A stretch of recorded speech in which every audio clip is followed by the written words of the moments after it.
asalaamaaleykum sunu mbokku internautes yi ñu ngi jàkkaarloog Cheikh Ahmadou Bamba Mboup kan mooy Cheikh Ahmadou Bamba Mboup moom mooy ki nga xam ne moo jiite muy président FILS formation insertion des lutteurs du Sénégal wëlbatiku nekk directeur général bu arène bi sécurité tey nag ñu ñëw fekk ko fii ci arène nationale muy nekk ci en formation nga xam ne xale yaa ngi nii ñu ngi leen di tàggat di leen defar tey jii ma ñëw jàkkaarloog moom Ahmadou Bamba Mboup salaamaaleykum. waaw Père Ousmane dañuy wax maaleykum salaam wa rahmatullah waaw di wax ni a'uuzu billahi minal sheytaani rajim di wax bismillahi rahmaani rahim ñu sant yàlla bu baax a baax bi mu ñu mayee fekk tal di julli ci Seydina Muhammad sallallahu alayhi wa sallam di sant suñuy waajur yu tedd yi di nuyu sénégalais yëpp di ñaanal képp koo xam ne rek mi ngi ci àdduna yàlla na la yàlla defal jàmm yàlla defal la wér defal la sutura di ñaan ci 2025 bi yàlla na nekk atum naataange atub wér atub sutura atub xéewal di ñaanal suñu kilifa diine yi yàlla na leen yàlla may fan bu gudd ak wér mooy suñu xalif généraux yi muy Serigne Mountakha mi nga xam ni mooy Serigne Mountakha Bachir xalif général des Mourides di ko ñaanal mu yàgg fi loolu tànn ak wér di ko ñaanal Serigne Mbaye Sy Mansour ak kullu xalif ñu ngi lay ñaanal di nuyu bu baax samay waajur yu tedd sama papa sama yaay ak toute ma famille maa ngi leen di nuyu bu baax aussi sama Serigne Abdou Karim mu sëñ Fallou di ko ñaanal mu yàgg fi loolu tànd ak wér màggal Kazu Rajab gii nga xam ne ci la ñu nekk nga xam ne ci weer bu tedd bi lañ nekk yàlla na yàlla defal ñu lépp loo xam ne rek moom la ñu bëgg yàlla defal ñu wér di nuyu arène tey ki nga xam ni moo ñu dalal fii di la directrice de l'arène nationale muy madame Oulimata Cissokho maa ngi koy nuyu di ko siyaare ci turu ministre des sports muy madame Khady Diène Gaye mi nga xam ne moom mooy kilifaam wax dëgg yàlla ñu nekk ñu ma yaatal gis ni lu baax laay def luy jàppale ndaw yi laay def luy tax ndaw yi mën a toog màggee fii tekk fii laay def moo tax saa bu ma soxlaa arène bi su ma ko waxee da ciy sawar waxam yëpp Oulimata mooy su ma amoon sax dama lay gën a dooleel pour nga gën a jàppale ndaw yi ndax la jeunesse c'est l'avenir d'un pays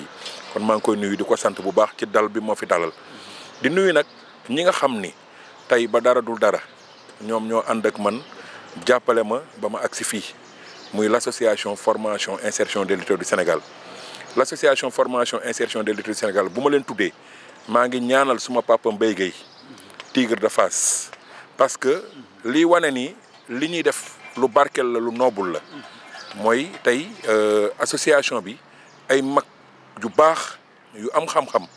yu tedd ñoo ma ci accompagner te dañoo gis ni lu noble la moo tax ñu ma ci accompagner kon nag suma papa Mbaye Guèye Tigre de Fass maa ngi koy ñaanal yàlla na ko yàlla xaare àjjana te yàlla yërëm ko Père Ousmane ma lay nuyu yow it di la ñaanal bu baax parce que ci nga bokk parce que tey yow yaay porte-parole association bi yor communication bi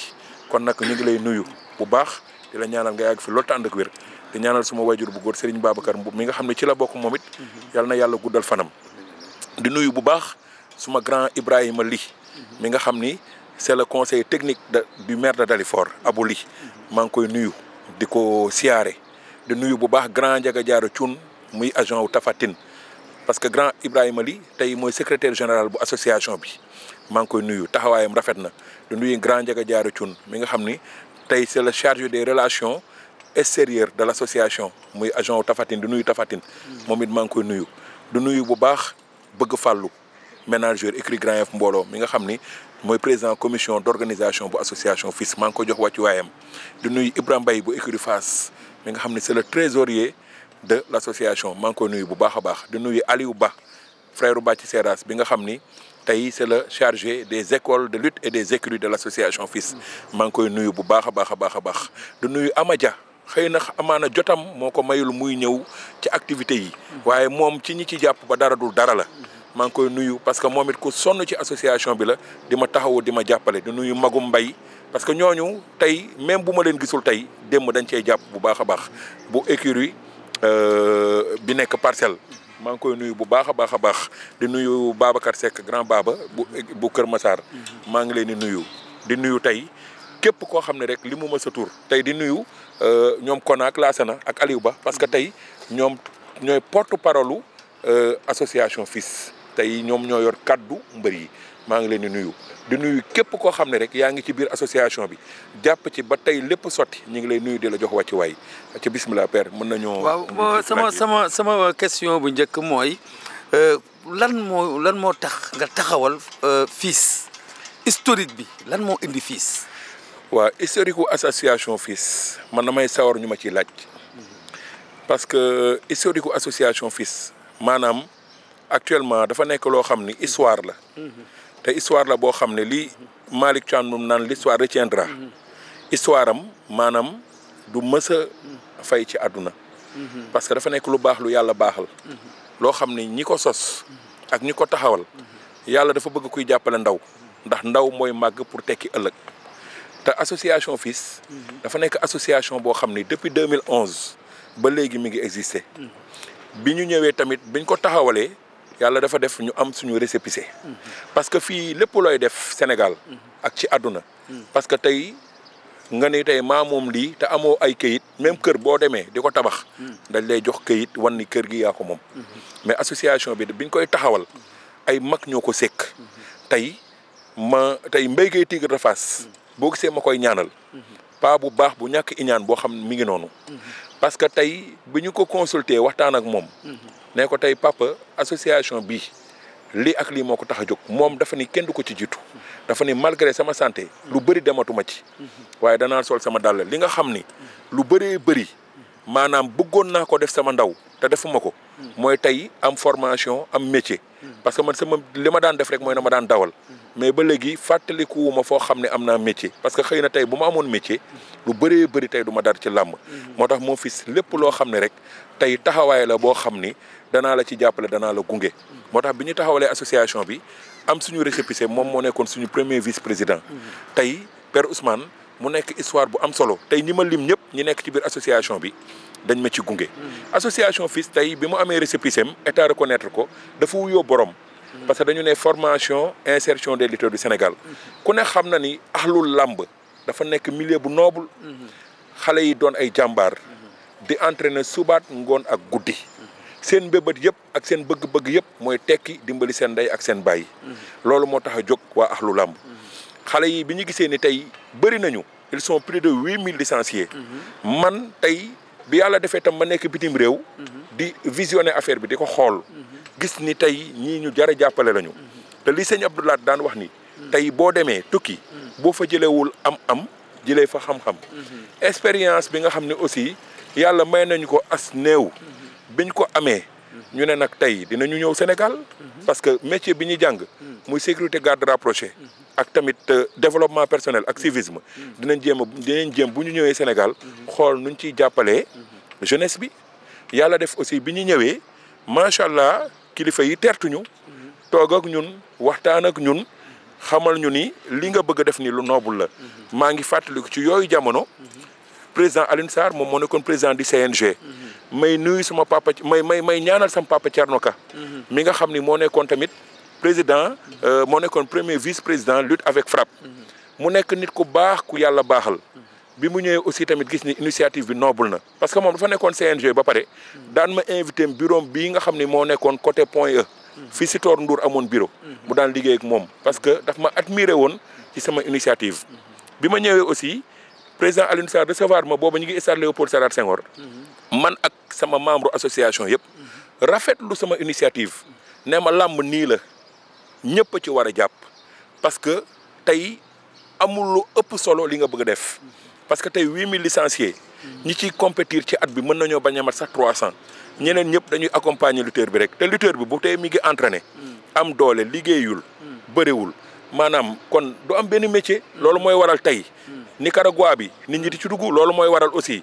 ñuy dugg ci gaal gi loolu mooy waral aussi yu bëree bëri kon nag yow boo indee sa métier bu noble bi ak li ma ci gën a neex mooy nga dem wuti kayit état reconnaître la kon ñun waa CNG waruñu lu dul boole la suñu bopp ànd ak yow jàppale la ma sant ci yàlla ndax comme que foofu moo nekkoon sama buntu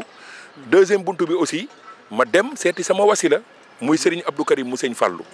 tey nga xam ni diine dafa ànd ñun ci li ñuy def mooy jàppale ndaw yi mu rafetlu ko ne lii ngay def nii man ànd naa ci kontaan naa ci parce que tey jël plus de 8000 jeunes bëgg leen a jàppale bëgg leen tàggat ci façon yu bëri ci wàllu sécurité ci wàllu agriculture ci wàllu élevage tey loolu boo ko bëggee def tey man sëñ Abdou Karim mii nga xam ne dañ maa dàkkantelee makarimul axla muy jikko ju rafet kon man nga ko defal sëñ Xaadim kon nag ànd naa ci te naa la ci jàppale forum bi ma njëkk def en 2016 mu nekkoon forum pour la promotion des jeunes lutteurs du Sénégal fii stade Léopold Sédar Senghor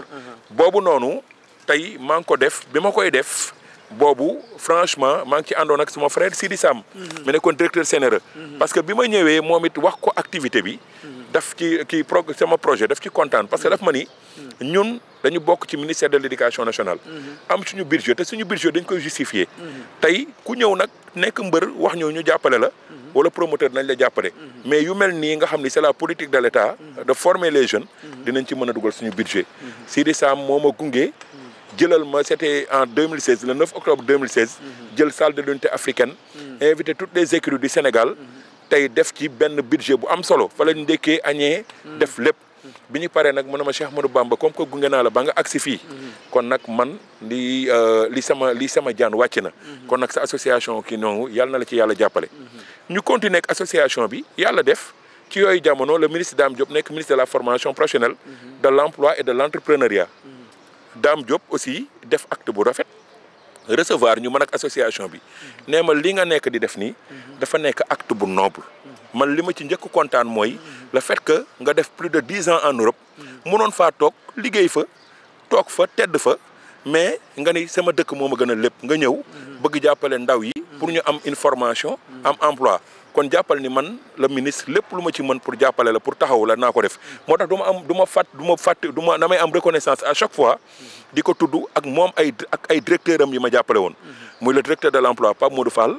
la directrice du 3FPT Mame Abissé ci yooyu jamono le directeur du ONFP muy Souleymane Soumaré le directeur de l'ANAMO muy Maodo Malick Mbaye ak tamit directeur de l'horticulture bi nekkoon ministre de l'agriculture muy docteur Macoumba Diouf ak Amadou Tidiane Fall mi nekk DMTA ñooñu dañ ma yàgg accompagner di ma taxawu di ma jàppale parce que Dame Diop Pape Modou Fall moo nekk direction de l'emploi tudd naa ko léegi ñooñu noonu direction yooyu noonu tey ma la tuddal Dame Diop moo nekkoon seen ministre Dame Diop nee ma dinaa jox sa instruction toutes mes directions bu ko defee ñu accompagner la jàppale la ci sa projet bii nga xam ni moom nga bëgg def muy former les lutteurs à ce que ñu am insertion noonu ci la leen jox instruction ma signé convention ak le directeur de l'emploi muy sama frère bu baax muy Pape Modou Fall signé ko ak sama frère bu baax Maodo Malick Mbaye signé ko aussi ak Souleymane Soumaré DG de l'ONFP signé ko ak docteur Macoumba Diouf signé ko aussi ak Mame Abissé mi yor 3FPT kon yow ñun li ñu bëggoon mooy signé na jox état kon tey l'association FILS dafa am lu am solo lu mu def parce que lutteurs yi dañ daan jóg bëgg dem fay benn formation à 500 000 pour nekk un garde rapproché wala pour nekk un vrai agriculteur wala un vrai éleveur mais daanuñu woon am moyens yi mais ñun bu ñu ñëwee dimbale nañ ci président Alioune Sarr parce que amoon na yéene boobu mais association FILS programme am mooy il a formé plus de 1000 lutteurs tey Père Ousmane 1000 lutteurs yooyu noonu tey su ma la ko xaymalee tey formé nañu 800 lutteurs ci sécurité garde rapproché tey y a 800 lutteurs su ma la ci tuddalee Bébé Saloum tuddal la ci Quench tuddal la ci Nekorel tuddal la ci Eumeu Junior tuddal la ci Caatu Yaraax ak Tidiane Faye ak Amandaw tuddal la ci ba Thiès ñoom ambulance lay gote tuddal la ci Boy Jaxaaw dem ba Mbour tuddal la ci Pakala Tyson gin gi neew mbër yooyu noonu yëpp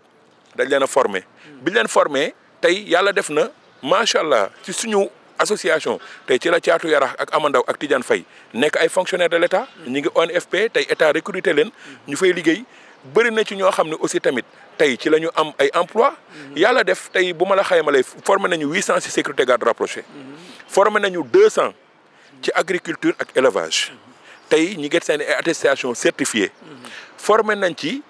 presque 100 ci sérigraphie tey 100 yooyu noonu waa ANAMO tey ñooñu ci accompagner ci 100 yooyu noonu am na ci 100 yoo xam ni dañ leen jàngal sérigraphie ba nu mën ko DER/FJ financé leen ba ku ci nekk tey war ngaa mën a defaral sa bopp ba ci yaawu jàll mi ñoom ñëpp ci lañ bokkoon war nga mën a defaral sa wut say machine bopp pour mën a def entrepreneuriat tey 100 yooyu noonu ANAMO moo ñu ci accompagner tey y a les 200 yi nga xam ni tey dañ leen defal formation agriculture ak élevage ñoom ñëpp tey am na ci ñoo xam ne tey dem nañu Espagne parce que bi ñu amee seen ay attestation certifié ci affaire BAOS bi ci la ñu dem Espagne légalement parce que dañoo am seen diplôme dem wuti liggéey am na ci ñoo xam ne fii dem nañu ba am nañu seen ay tool ba commencé nañu liggéey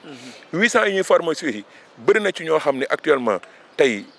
à part 3 yooyu ma la limal ñu ci bëri actuellement am nañu ay emploi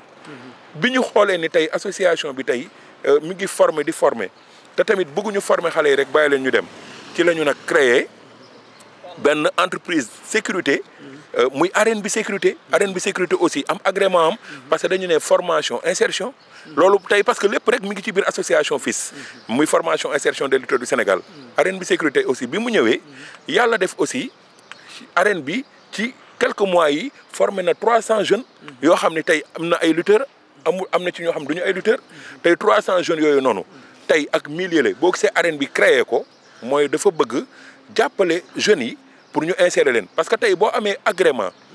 ci sécurité ci civisme ci développement personnel mais structure yi nekk Sénégal bëri na te booy xool politique gu état bi tey kii fi toog muy le président de la République très jeune ba pare nekk jàmbaar mook son premier ministre Ousmane Sonko seen vision mooy jeunes yëpp am ay formation am emploi c'est pourquoi on a créé l'arène bi sécurité pour former jeunes yi bu ñu paree tey lu mel ni arène nationale parce que boo nee arène bi sécurité moom dafa wuyoo arène nationale lu mel ni arena Stade Abdoulaye Wade tey port autonome de Dakar AIBD direction yi nekk Sénégal yëpp war nañu mën a insérer jeunes yi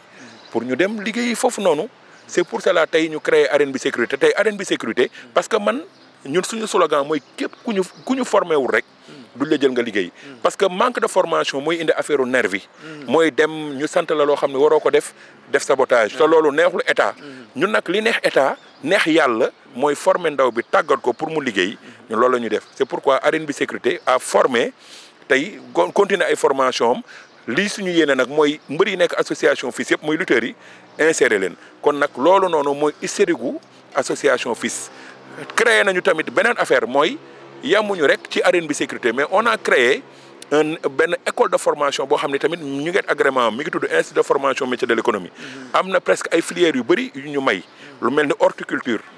bi nga xam ne suba war nañ ko def waa 3FPT financé ñu ko muy 35 jeunes yoo xam dañ ko financé ONG Jamra sama papa Mame Matar Gueye ñu war leen former fii ci Kër Mbaye Fall y a un docteur en horticulture muy Amadou Ndiaye war leen former kon kooku ñu ngi ciy remercier waa 3FPT di ci remercier Mame Matar Gueye Jamra mi am ci ñun confiance pour ñu former ko jeunes yooyu noonu suba incha allahu rabi à 10 heures la ñuy dem Kër Mbaye Fall ci tool yi pour former leen. ban rôle nga gis ne bon FILS ak arène bi sécurité mën na koo jouer ci jamono ji nga xam ne instabilité dafa am ci jeunesse bi nga xam ne presque jeunes yi ñu bëri dañoo xaw a découragé jeunesse bi ñu bëri dañoo xaw a jaaxle bay dugg ci géej gi di faatu di jaar ci désert bi tey jii ban rôle yow en sa vision muy vision président de la république ndax mooy état loolu mooy seen problème mooy problème premier ministre yow ban rôle nga yaakaar ne yow FILS ak arène bi sécurité mën na ko ciy jouer. waaw rôle biñ ci mën a jouer père commencé nañ ko bu yàgg état maa ngi leen di remercier ndax yàgg nañ ma jàppale xanaa kay liñ naan yokk cere dolli ñeex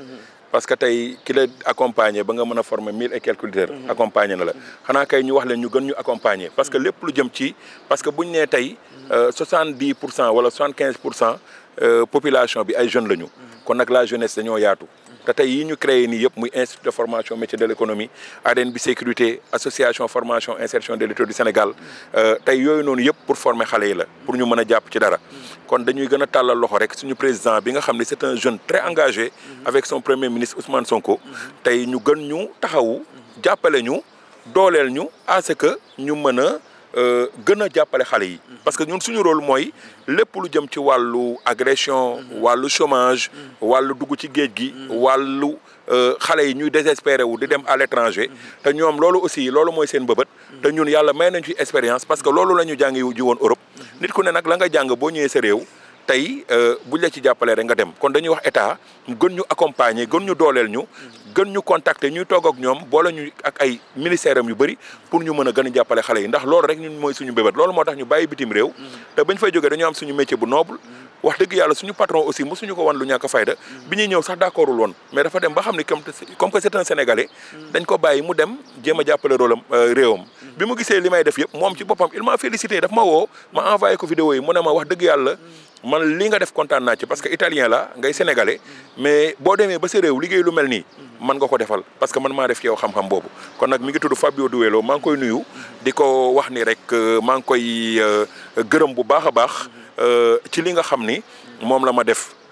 ma defal moom ci xam-xam macha allah bi ko sama ginnaaw yàlla bi ma yàlla sàkkee samay waajur tàggat ma ci éducation kon maa ngi koy gërëm bu baax a baax